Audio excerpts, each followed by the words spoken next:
It was my dream someday to have like a full Atmos system in my house. That'd be so sick. That's the dream. Speakers on the ceiling, baby. I know how to. We could do speakers in the ceiling and speakers in the floor someday. Yeah, I just want to be surrounded by sound. That'd be so great. Speaking of surrounded by sound, Godzilla got a new roar. Daddy got a new bag, and we're here to talk about it. This is the one about Godzilla movies. I'm Caleb. That's Brian. We're going to talk about Daddy's new bag.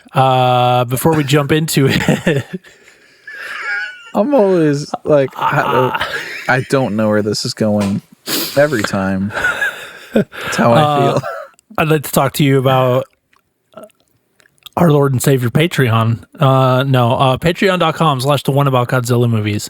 If you would like to see the bit about what we're doing for Thanksgiving and some other really random rambling about sound measurement and tuning a room and speakers in the ceiling, baby, you can go over there to Patreon and sign up for $1 a month, and you get like an unedited version of this show. So that's pretty neat. Today's show is featuring some Japanese people and a couple of kaiju. We are discussing As Godzilla versus King Ghidorah, which came out in 1991. It's a Japanese kaiju film made by Toho. It's one of those Godzilla movies that the titular Godzilla movies that we are here to talk about. So, do you, Brian, want to say anything else before you get into giving us a summary?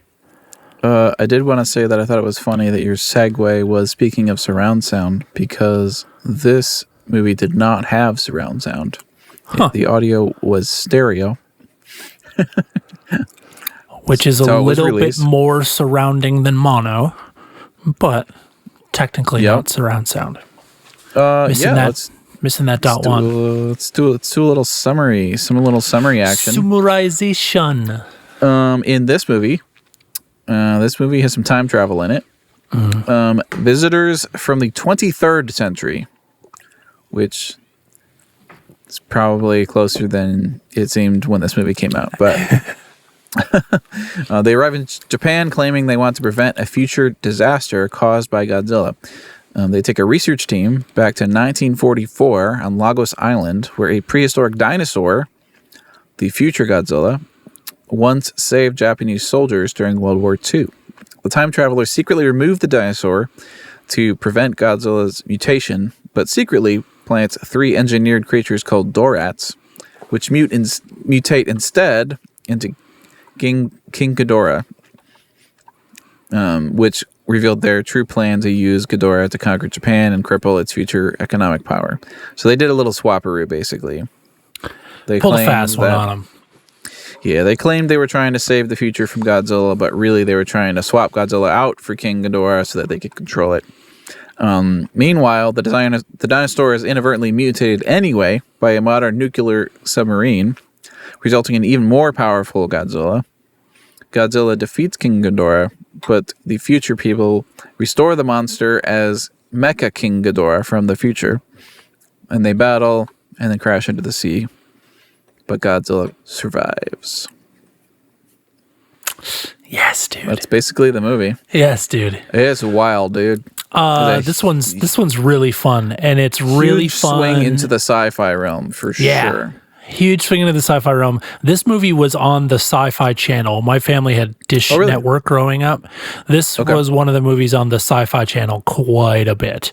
All of these like 90s and early 2000s Godzilla movies were on there quite a bit. So we're officially into now the movies that I have seen the most and remember the most and like love the most. We made it through, I think I told you this, like kind of the 60s and 70s stuff, we were going to have to get through it. There were some shining points, but it was pretty weird. From here, we get weird plus sci-fi, and it like makes it all make a little bit more sense. So, yeah, dude, I love this movie. We've got like, I just watching it again now because it's probably been like, I had to have been in high school still or something the last time I saw that, so 20 years ago. But like all of the like cultural references that I wasn't quite picking up on the first time, there's like this movie feels like Alien sometimes, and then there's like a Back to the Future reference, and there's a Dirty Harry reference, and there's like references. Dirty Harry reference I recognize. Several Terminator 2 references. Terminator 2, yeah, but yeah, dude, it's a pretty fun movie. So let's start at the top, I guess. Actually, I can start us off. So I noticed immediately the TriStar logo in the digital release, on disc release of this film. Okay. And I thought, that's weird. So I went digging in the trivia and confirmed. I don't know how this came about, but this movie never was shown in the theaters in the U.S., but it was distributed on disc for home release by TriStar Columbia, who made our 1998 American Godzilla film. So maybe this was right around when they first started establishing some kind of partnership, and they were maybe just at the time distributing on disc in the U.S. market. Yeah. But so there's a couple versions that exist, but this is definitely the TriStar release. And they cut the end credits off the ends, which I noticed there was no credits. Mm-hmm. For some reason, they did it that way. And as far as I know, this TriStar home release version is kind of like the sort of official version that you kind of find everywhere on streaming services and what have you. So, TriStar caught my attention since we have seen a TriStar Godzilla film. They were just distributing this film, so. But that logo was at the beginning as the movie started. Yeah. Yeah. Interesting. Sorry, I was catching up on. I just noticed this section on kind of like some controversy around the film, but we can talk about that. Yeah, and the trivia. Yeah, some anti-American controversy, which is funny to me to read. Okay, so we're establishing there's like timeline now, and there's like continuity a little bit in these films. This is like 2 years after the battle with Biollante, which was the last movie we watched. The monster that was like part Rose, part Rose, part Godzilla, part some girl. They mention it, and they mention it because at that point, Godzilla is still just like hibernating out in the ocean somewhere and still being weakened by that anti-nuclear energy bacteria, which was part of the plot from that one. Speaking of which, I sent you... But they continued that idea in this movie, which I actually really liked, is they were like talking about the anti-nuclear bacteria and like different ways they were continuing to use that. I don't remember all they said. That's just what I wrote down in my notes, is that I appreciated the through line. Yeah, and it wasn't just like a mentioning it. It was like we've like expanded the program around this bacteria or whatever.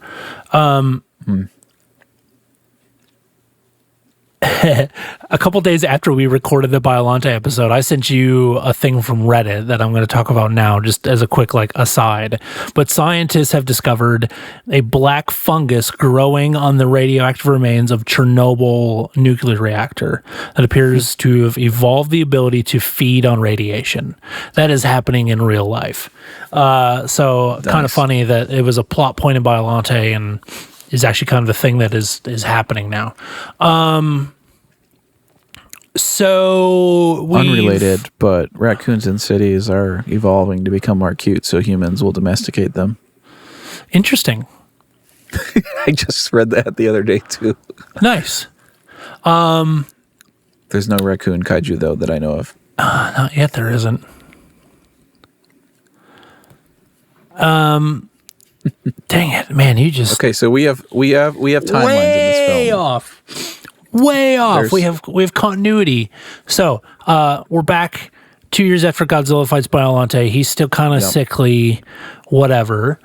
And then we also start kind of like talking to, or like focusing on this science fiction author, Terasawa. And he's kind of writing a story based around these legends that he's heard about some Japanese soldiers that were saved by a mysterious dinosaur on Lagos Island in World War II. And then a UFO appears out of nowhere, and just like they start tracking it and find that it like landed at Mount Fuji and then moved around again, and they find it kind of like hanging out near Godzilla, and then it's back at Mount Fuji again, and then these kind of aliens make themselves known to people. So yeah, they like land, and then have you ever seen Arrival? I've seen the end of Arrival. I've never seen the entire. You should watch it. It's a great Denis Villeneuve film. But it's kind of, that's what I'm picturing in my head with like the classic, like there's this giant unknown identified alien object, and you got like the whole like military setting up camp thing and all the structure, all of the things from the government. Like they have all their methods of how do we engage with this thing. Like I was getting that vibe a little bit. Yeah. Even though this film's much older than Arrival, but yeah, that was cool. I think we don't we flash back to Lagos Island before this, or no? We do. I know Mr. Shindo, I think his name is. Yeah. Is a guy who's like a dinosaur expert, or like he knows things about dinosaurs. He's like some kind of businessman, but like we learn that he was in the military, and like back in 1944 he was on this island and had this encounter with this dinosaur. Don't we see that flashback before the aliens, or is it after? Maybe no, we do see that, and it is so there's Mr. Shindo, but then there's this other guy that's like at a museum or something somewhere, and he's got like a bullhorn, and he's telling the same story, and that's when they do the flashback to him. He's kind of like, and he saved us, blah blah blah blah blah, and then it like cuts right back to him being removed from this like wherever he was by the police or whatever, and treating him like a crazy person. And then we go see Mr. Shindo, and he confirms the same story kind of thing. Okay. Yeah, that sounds right. And then UFO time.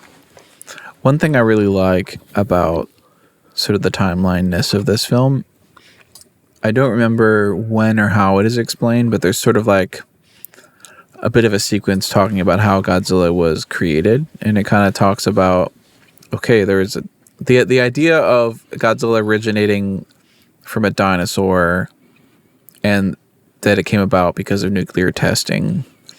That idea is straight from the original 1954 film. Yeah. Like we've returned to that idea, and we're actually expanding on it a little bit. Now we kind of have a location. There's this Lagos Island deal. It actually reminded me quite a bit of the show Monarch, because in that show we see some nuclear tests. Yeah, the Bikini Atoll test. Yeah, it's obviously like an alternate universe. Yeah, but it's a similar idea of there being like sort of like a 40s timeline where they're doing nuclear testing, and it does create Godzilla. Does it remind you of another more recent Godzilla film? I mean, there's some parallels to -1, of course. Yeah. In that film, it happens very quickly, and then Godzilla is there kind of immediately. Yeah. Instead of much later over time. But yeah, I thought all that was really cool. So then the aliens show up. Then they make contact.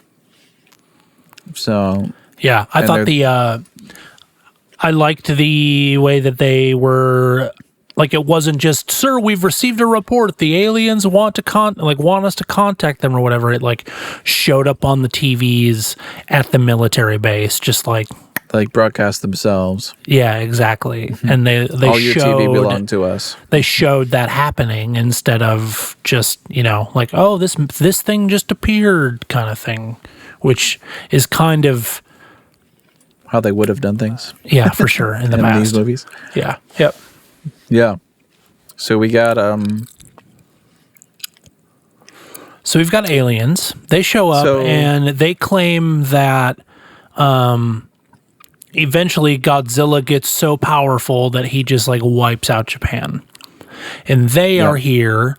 They've got time travel and they want to go back in time and stop Godzilla from ever being created by, moving him off of Lagos Island so that the testing can still happen, but he's just not, the dinosaur is not there. I always thought it was really lazy. They just called it the Godzillasaurus, like, dumb. The dinosaur that becomes Godzilla, basically. Yeah. But, yeah, and they say hey, they tell them all of this in fluent Japanese. This is, I think, a Godzilla franchise movie first. Caucasian actors and characters speaking fluent Japanese. Fluent Japanese, yeah. Straight to the camera. Let's go. Yeah. About time. Yep. And then I think they talk in English later. But it maybe makes a little bit more sense because they're addressing the Japanese government and they are talking about this problem they want to solve. And they're explaining it in Japanese. It was just satisfying to like actually see the dialogue. See these Caucasian people. Yeah, exactly. It's not just like this really awkward dub. Or just English out of nowhere and then back to Japanese. I mean, they're from the future. Like, they should be able to speak multiple languages. I'm glad they put in the effort to, like, make that happen. One thing about that scene that always made me laugh, and it still made me laugh, I went back and watched the English part of this on purpose today when I watched it. They go through introducing themselves, Wilson, Grenchico, and it gets to the girl, Emmy, and she's like, "Hi, I'm Emmy. I'm Japanese." Like, just to clarify. Because we couldn't tell. And then this made me think of Alien, or Aliens. And maybe even, they do it in Alien and Aliens, and what's the prequel movie? Prometheus. They have an android companion that looks exactly like a human. I wonder where that was going. But who can do crazy things because they're actually a robot. But they're like in human skin, pass as a complete human, but they are an android. This one is named M11. Yeah. So and then I did think it was interesting actually that the people there being introduced or whatever were familiar with the concept of an android. Like, he's an android? Like, he's made of... But I don't remember what they said. But they, like... It wasn't, like, a hard concept. They were just more... They seemed more surprised by how, like, real he looked. Yeah, so, and not... Yeah, there weren't, like, what is an android? Yeah. Yeah. So... Interesting. Yeah, that was cool. Yeah. So... And then I think they go back in time. Yeah, so essentially pretty soon after, these people say, "Hey, we need to go back in time and do this," and like coincidentally, they've got these people that they want to bring back with them to help pull this off, and it's just so happens to be our author friend here, Tirasawa, and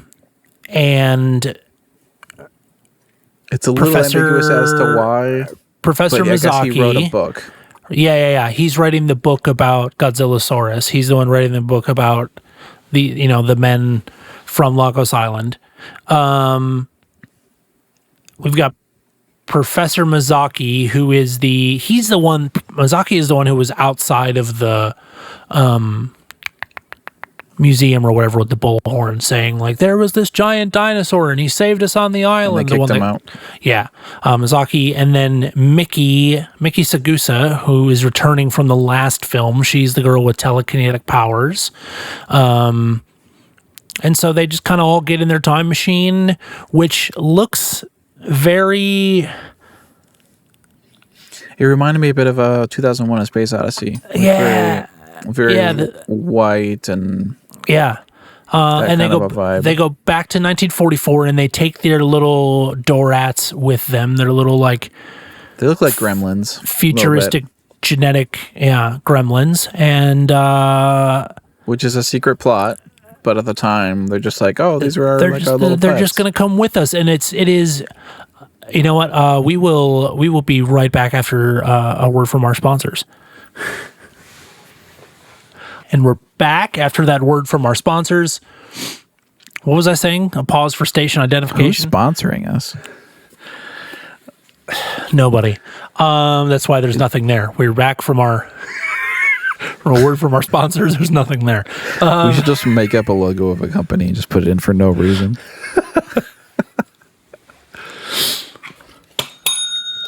I do have a reference to something that is a brand later in my notes. Okay, cool. That we probably could get away with. Oh, nice. Okay. So they go back in time. We were talking about the ship. It kind of looks a little like 2001: A Space Odyssey. Yeah, so we go back in time. We got a 2001: Space Odyssey ship.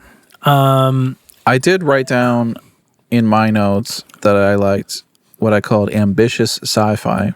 And it's been a hot second since I saw exactly what I might have been referring to, but I think I was referring to kind of the sequence of showing like a time stream and like kind of going back in time. Kind of like some really interesting visuals there to sort of like imagine the acid trip of going back in time visually. Yeah. That was interesting to see.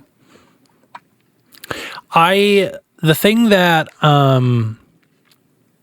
always struck me as kind of weird, and it even tonight was just like, God, that's just such a weak plot point, was, or maybe it was intentional, but like the way that they talk about the Dorats, their little like the three dragons, like obviously because even if you've never seen a Godzilla movie, you know that King Ghidorah is coming, and these little things called Dorats show up, and they're gold and they look like Ghidorah, kind of. You know, just like dragon-esque. I didn't pick up on it. Well, what always seemed flimsy to me was that they were like, oh, we're bringing them with because if we get lost, they'll just help cheer us up. Like, yeah, it was a weird reason to give.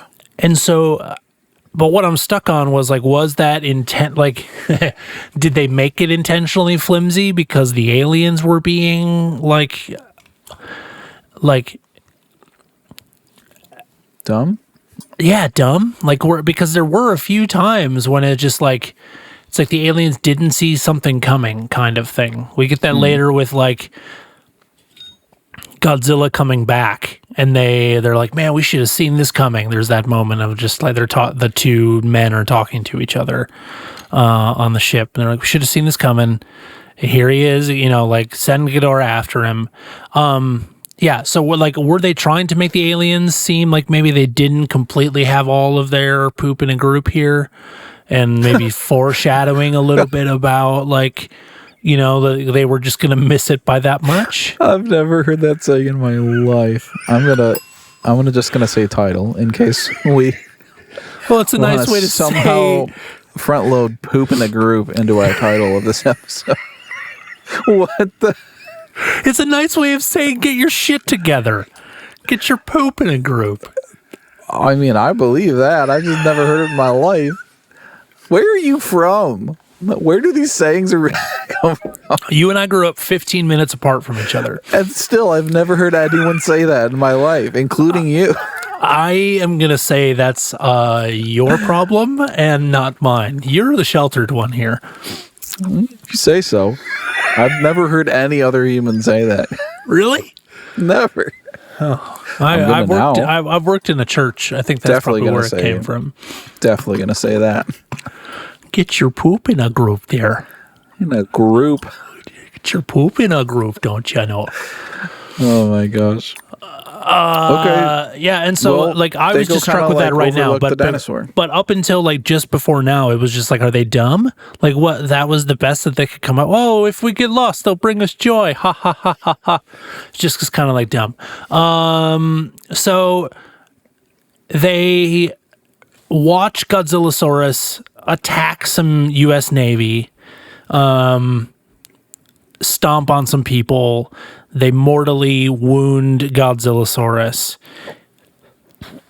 He saves these Japanese people. He like fights back against them, right? And that's how he got wounded. And that's why see Mr. Shindo there, with his army group.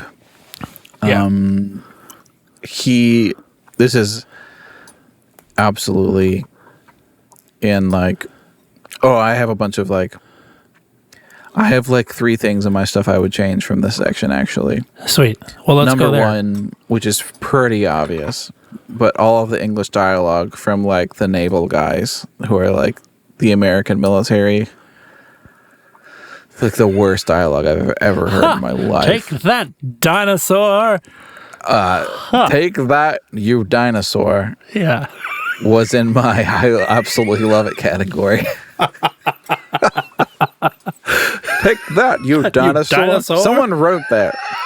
They weren't American. How would an American say that? Exactly. Cheeseburger, bang, bang, America, baby. Oh my gosh. No, it's just, I can't even think of any dialogue, but every single thing they said was like,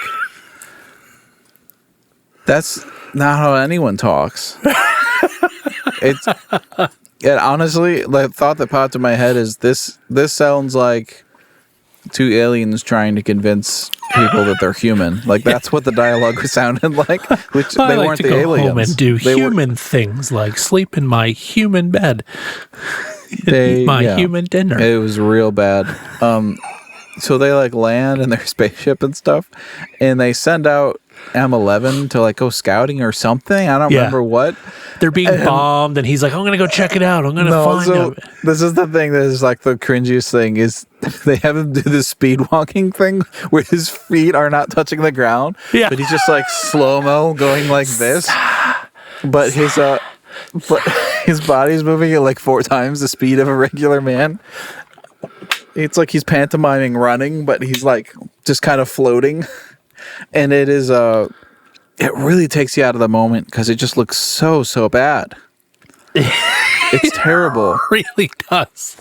It's so really bad. And that's just him like running through the jungle. I'm like, what? Who thought that was good? And they do it later in the movie too. He's just like out in the open to catch up to that car. Yeah. And that's like, yeah, dude. It's that moment, the catch up to the car, the second that came on screen, I was like, first of all, how long did it take them to make this movie? Can we feasibly accuse them of legitimately stealing from Terminator 2? I was wondering if it was a Terminator thing, dude. Literally, it came out 5.5 months before this movie did. They had to have just stolen that. Like, it's too similar. There's no way it ended up being that similar coincidentally. Yeah. It literally, like, Terminator 2 came out 5.5 months before this movie. I'm pretty sure they just, like, stole that idea. Or, like, the sort of the movement of him, like, speed running and catching up to a car. Except that they executed it so horribly and so goofy. Yeah. This movie, like, is ambitious. There's some cool sci-fi stuff. Overall, like, you can take it seriously for the most part. The M1 running scenes, no, absolutely not. Like, it doesn't make any sense. Yeah, no, not at all. And then my third 1944 gripe is just anytime we see Mr. Shindo, he looks exactly the same. Like, they didn't even... There's just like, we don't even know what to do. We don't know what to do. They didn't even try to age him up in the modern time so that he's, like, looked a little... I mean, he looked... I think they, like, did, like, his hair darker or something in 1944. But they didn't even try to make the age difference make sense. Like, he's just, like, looks exactly the same, despite it being, like, 50 years earlier or something? Like, it... Yeah, it just... Okay. Like, obviously that's Mr. Shindo, but... Hey, they wasted all their CGI budget on the running android, so... I don't know why they thought that was cool.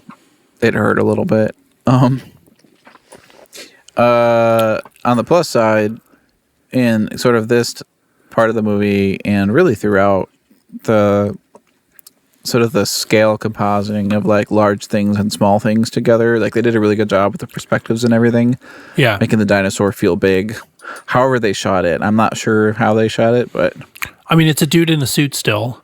The arms were so small that he basically had like joysticks on the inside, but it's still a dude in a suit. Okay. And they used octopus blood, like actual octopus blood for the. Yeah, I read that. It looked awesome. I did absolutely love. I laughed so long that take that, you dinosaur. I don't even remember what it was. Was it like a giant cannon or something? I don't remember what it was that he said that about. I just remember the line. It was a cannon or like a machine gun or something, and they just let him have it. Yeah, I had a lot of notes about that section. But eventually we get back to modern time. Yeah, so the aliens, they pull this like bait and switch where the little dragons, the Dorats, get left on the island. They like somebody is it the android or is it Emmy that lets them out of or leaves their cage open or something. Either way, I don't remember. They get left on the island. They get irradiated. How do you say that? Irradiated. I don't know the word you're saying. Irradiated. It's when you get hit by nuclear things, by radiation. Irradiated. Yeah. Hit by radiation. Got it. Yeah, irradiated, and they mutate and merge and become the three-headed King Ghidorah. So, but basically, we just get back to modern time. We go back to 1992, and it's supposed to be, hey, Godzilla never happened. We've done it, and then all of a sudden, well, don't they bring the dead dinosaur and like dump him in the sea somewhere? Yeah, they'd send him to they come back to the president and they dump him in the Bering Strait. By Alaska, if you don't know where that is. Like, yes. Between Alaska and Russia, basically, up north. Yes.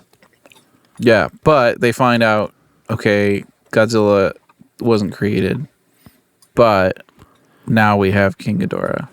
Yes. And he's fighting. He's attacking Tokyo. It's just tearing everything down.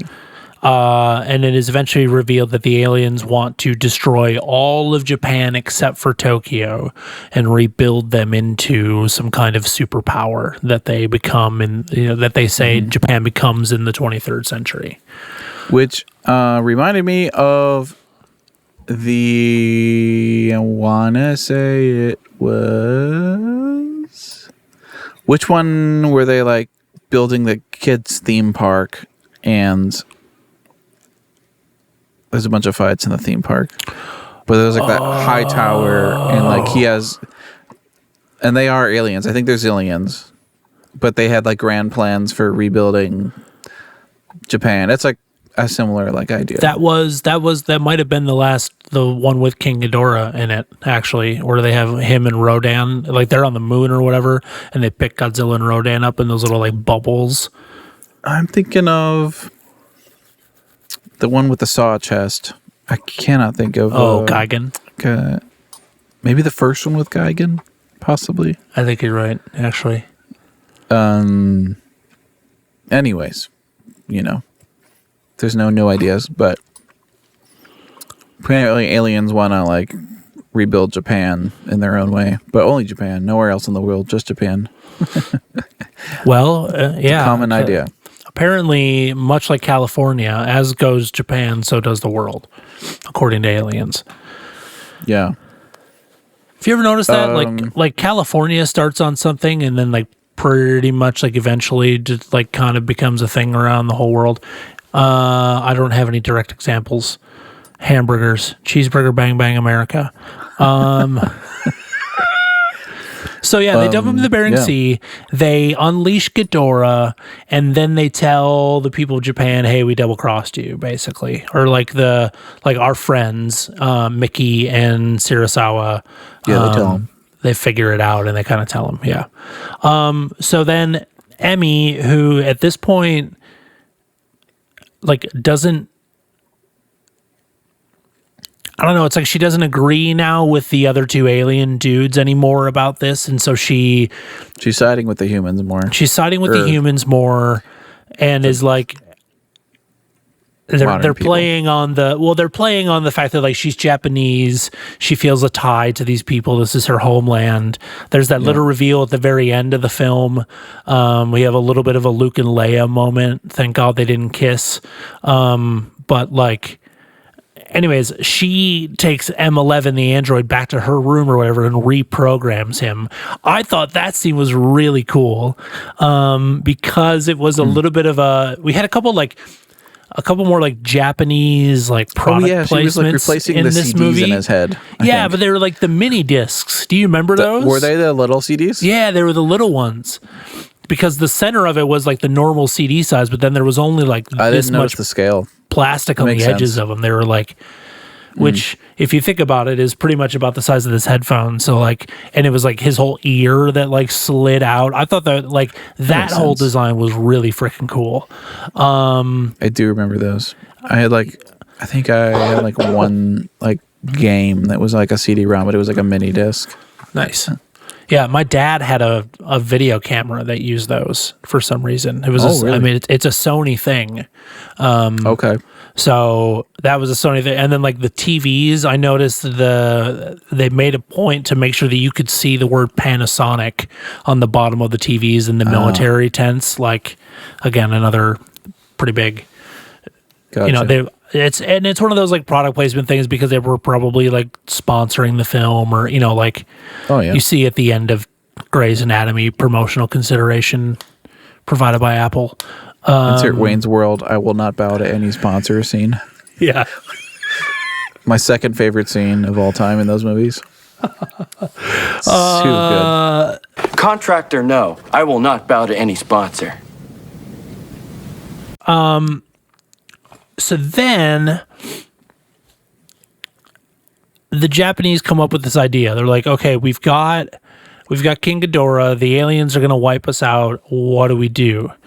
Shindo comes up with this plan to send a nuclear submarine to the Bering Strait, which is where they dump the Godzillasaurus body. Because Japan has started to secretly mess around with nuclear submarines. Is kind of what they're like, hey, like we don't really have this, but we have this, and it's over in these waters over here. So why don't we just send that over? Yeah. I remember them saying something about, hey, like this dinosaur isn't dead or something. Right. So what ends up being funny about this is they send that submarine there, and basically as the submarine shows up, Sirasawa comes in and says the author dude and says, hey, actually in the 70s a Soviet nuclear sub sank there, and so it's pretty possible that Godzillasaurus has already mutated into Godzilla. And then we get like flash of light underwater from the, it's like outside of the submarine, flash of water or flash of light, there's Godzilla. Yep. And and then he attacks the submarine. Yeah. I love that. He's it was even so cool. Bigger, dude. Like the modern, or not the modern, the first version of Serizawa's got that lizard juiced. Like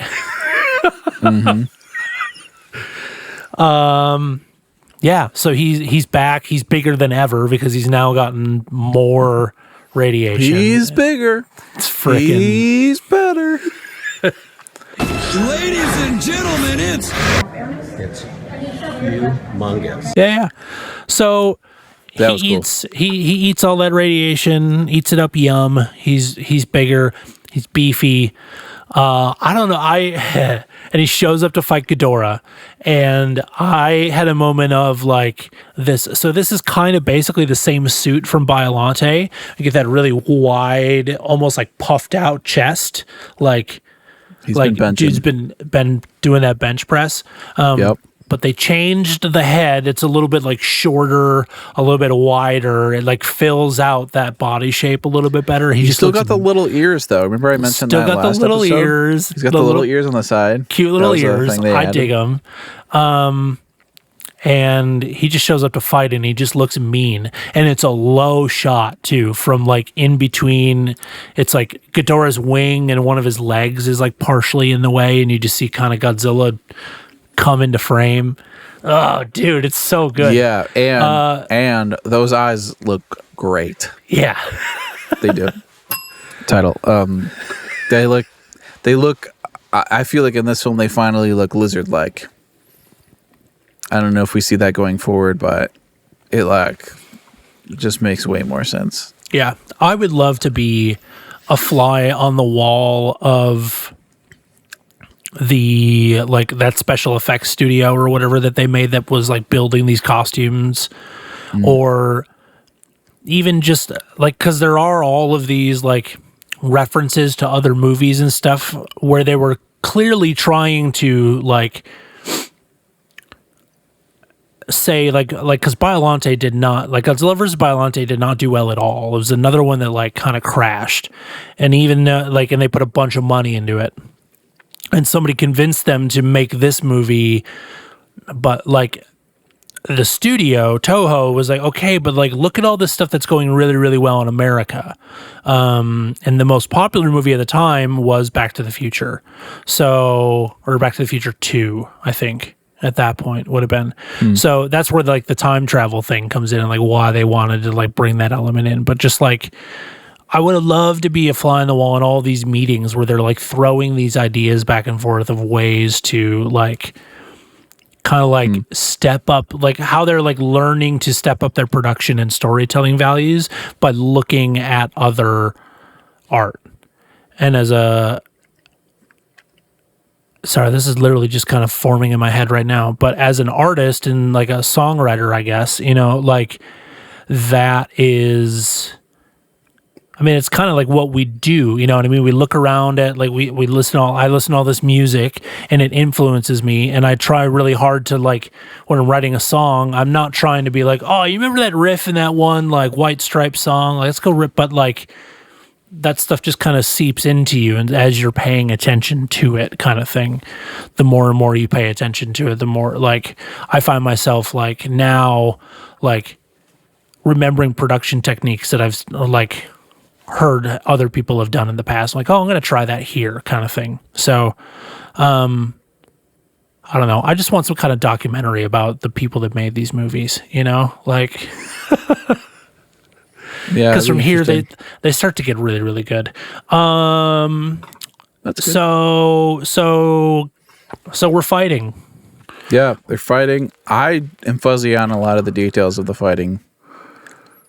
It's not as fresh in my mind as it is for you, but yeah, I mean, it's basically any highlights. When did that oh gosh, Dirty Harry? When is that line? Because I wrote that down. I thought, go ahead, make my day.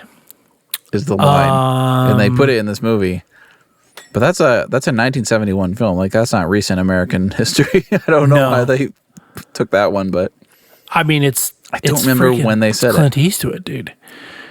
Yeah, I'm trying to remember. It's at some point after he shows up. I don't remember who said that though.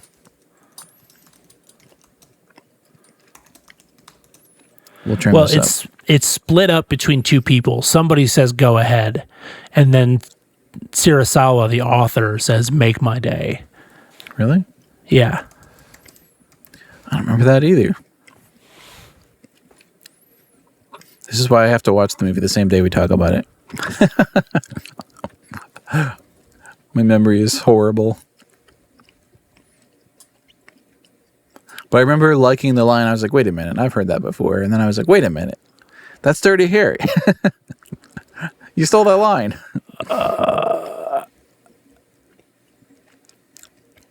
It's probably hard to Google. No, I'm in a Reddit thread about it. Oh, nice. But yeah, Godzilla. Nothing. Is fighting Ghidorah. Yeah. Defeats Ghidorah. Defeats and Ghidorah. then just keeps rampaging, honestly. He keeps going, and they're like, we're screwed.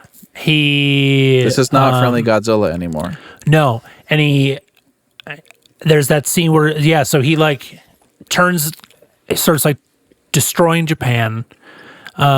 He goes from Sapporo. They're in Sapporo at that point. I wrote that down. I was like, Tokyo. Godzilla's attacking Sapporo, and I only know that because of the beer. And I was like, I know that name. He's attacking Sapporo. I know that. That's where the beer comes from. What's his face? That meme from Wolf of Wall Street. I thought you were doing 3 Spider-Mans. Oh, well, that too. And then he comes into the building where Shindo is, and he like tears the building open. Shindo is standing there, and like they have a moment where Shindo's like, "Please recognize me. Moment. Please remember me." And he just he was like basically just like, "Let it happen. My time has come." And it was like this face-off. They like had a real moment, like 30 seconds, a minute, just like, looking at each other. Like recognize Godzilla, me? Yeah. And then Godzilla blinks. Yeah. It wasn't like a wink. It was like a slow blink, which some people have like debated about that scene and what it means or what was meant by it. But the blinking eyes, I was like, oh wow, like they really changed these eyes up. That scene reminded me of something else that they added in their production values, I guess, from here on out, that I have always really, really loved and missed in the early movies, is those close-up moments with Godzilla, or even just like when Godzilla's around or monsters are around, they're making noises when they move. Like you can hear them breathing, or you can hear just like very like just sounds that are coming from them. And I love that. It just kind of it makes them feel even more alive and real.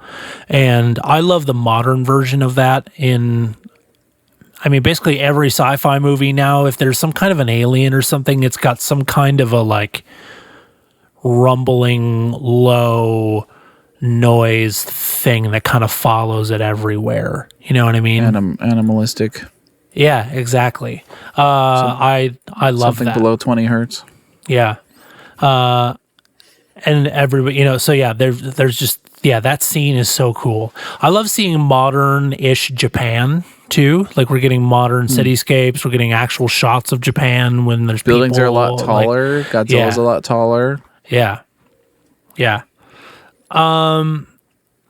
So after that, Emmy travels to the future with M11, and they come back with Mecha King Ghidorah. Which it's mostly just the one head that's different. Yeah, it's like the whole center of the body. Right? Yeah, the center head, body, and then like one of the wings, basically, or both of the wings. Yeah. And the tails. The tails are like Android too. My brother Aaron had a pretty like intricate toy of Mecha King Ghidorah. Really? Yeah. They'll make toys of anything, huh? There was no human in that one, so it was like completely like. No, Emmy was piloting that thing.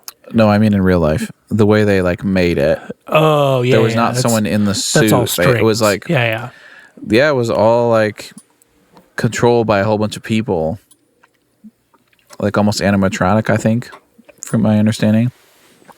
But yes, in the story of the movie, like it's like being piloted by Emmy. She's like inside, like Iron Man style. And basically like. So there's 2 moments that I had written down. I remember one. I don't remember the other. Like, what is it? Like, the thing like grabs Godzilla in these like big mech claws, flies out into the ocean, and then Godzilla just like does heat ray and blasts them to smithereens. They fall into the ocean, and then Godzilla wins. He lives. It's kind of a little trade-off. Sinks to the bottom. It's that like last frame moment where you like see him light up and you're like, oh, he's not done. It's not over. Yeah, I love it. The eye, the spikes, and then Yeah, We're out. But these two moments that I'm thinking of might have actually been before Mecha King Godzilla Ghidorah shows up. I thought this was technically a really cool moment. I don't know how they achieved it, but and we can pause for station identification before I share it. So I think this is actually before Mecha King Ghidorah shows up. At some point, it's Godzilla still attacking in the city. I thought this, like the way they achieved this, was a cool moment. There's a bunch of people like running down into the subway. I think it's when they're trying to evacuate a bunch of people. It might be back when he's attacking in Tokyo, but there's a moment where he like steps and like a sinkhole opens up in the ground and his foot goes like straight into the subway. And just like the scale and the way they shot that, I thought it was like a really cool idea because like Godzilla was always walking around, above ground or whatever. But the idea of like the ground being weakened and he like steps and his foot just like goes, 10 feet down and like crushes into the subway. That was really cool. Yeah. I thought that was a really cool. That was an original idea that I don't think we've seen. It was like someone thought of that idea and pitched it, and they're like, "Oh, that'd be cool," and then they did it. So I really like that. And then this one you'll have to help me out. I wrote down, there's a moment where Godzilla falls backward, like into a window. And I don't remember when that is. It might be towards the end. I wish I could remember what I meant by that. Isn't it in the same, isn't it part of that same sequence that he like trips because of his foot falling through, or is it like he gets shoved by Ghidorah for some reason? I feel like I know what you're talking about. But it's the only moment that I can't remember when that was. But he like falls backwards into a building, basically. Well, I wrote down window. So I'd have to. Was it from inside a building? I'd have to rewatch probably the last 20 minutes. I think it's probably in the last 20 minutes. Okay. But yeah, cool stuff. The only thing I didn't really like, I wrote down that the ending felt a little ambiguous.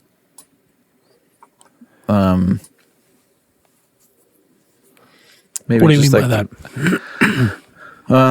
I think I was referring to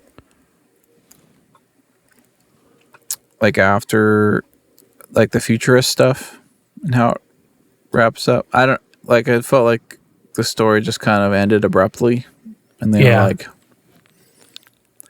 add to that, there's no like end credits or anything. Yeah, that's true. The end credits make it just feel kind of like it's over. Okay. Yeah, because it's basically like they follow the ocean floor. Really wrap up the story, really. Emmy makes it out of the ocean with M11.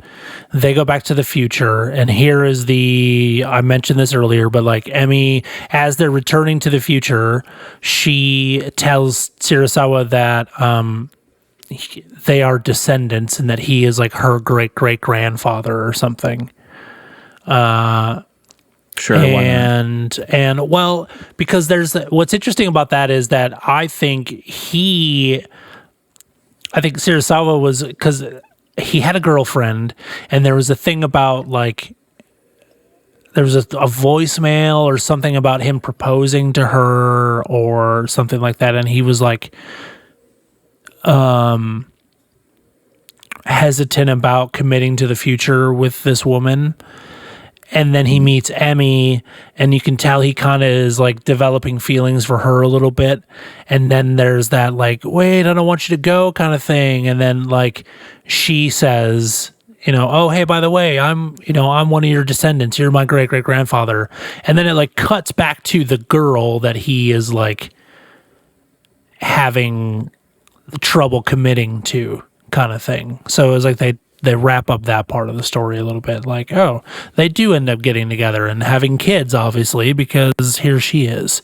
And then we go back to the ocean floor with Okay. With, the wreckage of the two kaiju, and then Godzilla eye lights up, and that's the end of the movie. He's not done. There's no singing in this movie. Up from the grave he arose. The breath. I liked it. I thought it was okay. I thought there were some pros and cons. I've discussed them. Just like most movies, there are pros and cons. Yeah. I thought the strongest bits were kind of deepening the lore of the origins of Godzilla and what creates him. Yeah. Like doubling down on that was really cool. The rest of it was okay. He looked really good. Yeah. This Godzilla, this series of Godzilla looks really great, and they used this suit for a while. I am looking up what our next movie is, just to give a little bit of how excited I am for it. While I look that up, let's do ratings real quick, and then we could do trivia. I actually think I have it here. I think it's Godzilla vs. Mothra, 1992. Sure is. So, yeah. Yes, dude. Oh, I'm excited about this one. Yeah, you love Mothra. I do love Mothra, the queen of the monsters. But yeah, I did rate this one. I rated it 3.5 out of 5. Basically 3.5 the out of same 5? as the last one. Yeah. So I give it a 4 out of 5 because I forgot to mention this, but I like the way the movie looked overall. Like just the vibe of the whole thing. I thought the shots with the UFO were really cool. I thought the UFO design was really cool, but they used a lot of like fog and like dense, like to kind of like hide some things and give it an eerie feel. And I also have always kind of felt like, even when I was younger, like the aliens always kind of made me feel uneasy. And I think that was probably intentional. Like they just kind of look weird. There's something slightly off about them the entire time. White people speaking Japanese. Okay. It's white people speaking Japanese. It's the one dude has a lazy eye. It's like how like kind of fake and plastic the shorter dude with the red hair is. Like he's very like, oh yes, ha ha ha, all the time, like little sus. Yeah, but like it's just kind of cool to see this stuff develop now in this series. It feels like they've gone from clunky, weird, and maybe it's just because the whole genre itself was experiencing so much growth alongside them, and maybe now they're paying attention to it a little bit more. But yeah, I don't know. I give this movie a 4 out of 5 because it sits very well in the like sci-fi stuff that I loved when I was growing up, and it was kind of an anchor of the things that I watched at the time too. So, and it's a fun movie. I like it a lot. Okay. And Ghidorah, man, he's just terrifying. Like I love there's a couple shots towards the end where they're standing there about ready to fight, looking at each other, and like the difference in size between Godzilla and Ghidorah. Ghidorah is still bigger than Godzilla, and they keep that up. Like it's not only just like wingspan is bigger, but like the 3 heads are taller than Godzilla. It's just like. Have you looked at any of the trivia from this? I haven't. No. Let's look at some trivia. I think this is the tallest King Ghidorah until Monsterverse. Nice. Really big. Okay. We already talked about the TriStar distribution thing. It was just interesting to see that logo at the start of the film. Did you catch the Spielberg reference? I did. I'm glad we're going to talk about that. Yeah, That's I've really forgotten fun. about that.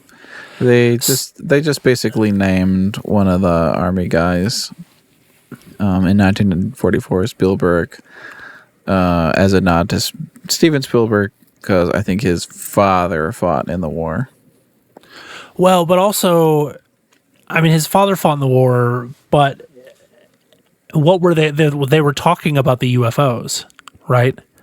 And Spielberg is really famous for UFO-related movies, such as... Yeah, initially. Close Encounters would be the big Close thing. Encounters, yeah. At that point, Close Encounters would have been made. Wow.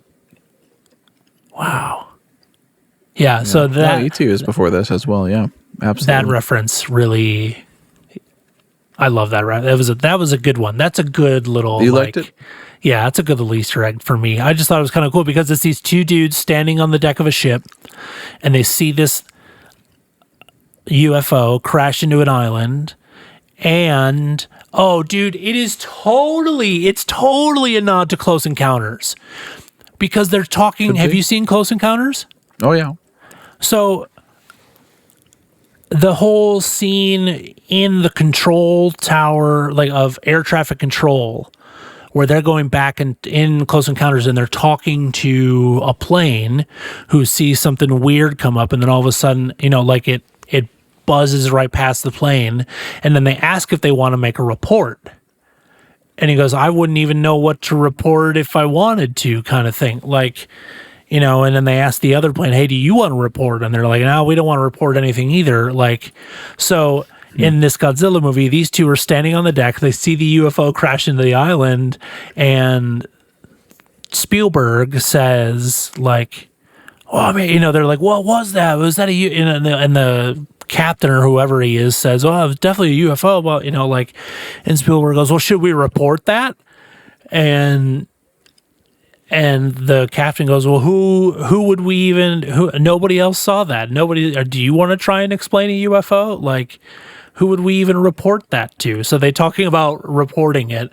And then he just goes, you just keep that as a secret for yourself, and you can tell your son someday, Private Spielberg or whatever. Like, yeah. So it's a very loose reference, but I just put that together in my head that they talk about making a report.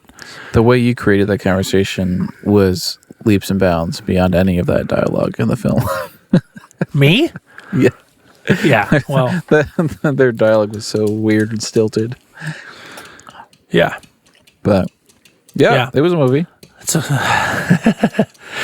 There's a really cool, I might try and put it in show notes or make it the episode art or something. There's a picture of them on set preparing for the first fight scene with Godzilla and Ghidorah, and Ghidorah like suspended in the air with a bunch of like strings and just like dudes working underneath. And it looks like they are pulling the Godzilla suit out of a trench. So it's the part where Ghidorah's like jumping on him during the fight in that trench. He's got to have that hopping, jumping bit. Yeah. Got to. Cool. So yeah, that's Godzilla versus King Ghidorah. It is one of the movies of all time. Next up from 1992 is Godzilla versus Mothra.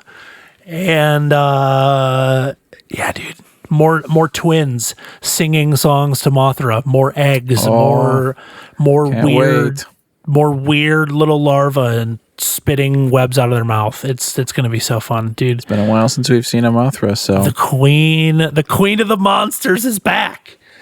I'm so excited. Hey, what's the name of our show? This has been the One About Godzilla movies. It's an episode of Friends that was never made. Who's Chandler? Because no one wanted to watch it. Can my cat be Chandler? No, I think the continuity is going downhill. Continuity's going downhill. Hello, cat. This is Gadget. He's saying hello. He's pushing that mic away. He wants to run away. We'll see you next time on the One About Godzilla movies, make sure you go to patreon.com/the One About Godzilla movies. You can join for $1 and see whatever happens with this cat here momentarily. We'll see you on the next one. Bye.